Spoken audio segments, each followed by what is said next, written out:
A tree stump, pregnant with a rat, is brutally losing its water, along with missiles striking Ukraine. On Friday morning, the Russians fired 19 missiles into Ukraine, of which 14 were shot down. All this is happening against the backdrop of Biden's butts with Congress, which has stubbornly refused to vote for an aid package to Ukraine. An enraged Austin, at a closed briefing, promised congressmen to send their relatives to fight Russia if they did not support the request for new aid to Ukraine. Biden, in turn, is ready to tighten immigration policy and accelerate the deportation of refugees in order to get Republicans in Congress to approve aid to Ukraine. No matter how the Kremlin devils make faces, no matter how they squeal about the Sleepy Joe deal, praying for Trump's red toe, but those with eyes see, the United States will not surrender Kyiv to Moscow. At the moment, the loss of manpower of the Russians is such that they do not allow the Russian army to fully replenish and restore existing units.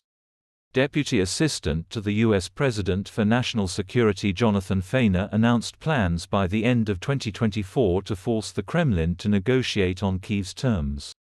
The message is clear. Either Moscow comes to the negotiating table, or it will deal with a stronger Ukraine, supported by a more powerful industrial base in the US and Europe. Representatives of the European Union visited Beijing, where they outlined the prospects of great economic difficulties for China if it continues to directly or indirectly support Putin's adventures. In response, Putin flew outside Russia, making a demonstration visit to the Emirates and Saudi Arabia, after which he met with Iranian President Raisi in Moscow. Such a sharp shift in emphasis towards friendship with the Arabs and close cooperation with Iran is more than provocative. The Kremlin makes it clear that it will not stop in its confrontation with the West, even to the point of providing nuclear technology to Tehran. The bald man does not intend to give in. Inside Russia itself, its State Duma is churning out one toughening law after another. To ensure that Western companies never deal with Russians again, the State Duma adopted a government law that gave Putin the right to nationalize foreign companies. The Bolsheviks know how to take and divide, and love to do it. By hijacking healthy cells, the cancer enclave does not think about the deadly consequences. Ridiculous sanctions have reached the point where flying in cave skies has become tantamount to playing Russian roulette. The 10th incident in 8 days of this month occurred with a Russian plane this morning.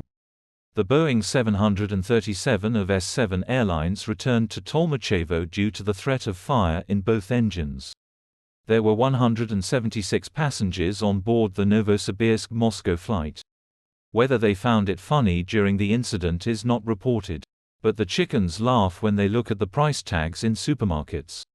Soon the egg will cost as much as the dollar, which this week again went up along with the euro, after which the furry people rushed to buy the currency. An order was sounded in the cave on all gastronomic fronts. Producers and suppliers of products will be prohibited from raising prices by more than 30% for 60 days without economically justified reasons. Retail chains already sell some products at a loss, but the party line is firm. Hold the defense to the last behind the hemp.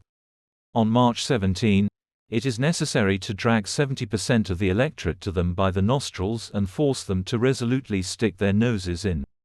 It doesn't matter who. Even Navalny was turned on to Wi-Fi in the punishment cells so that he, flashing his armor, called on him to go and vote for anyone except Putin.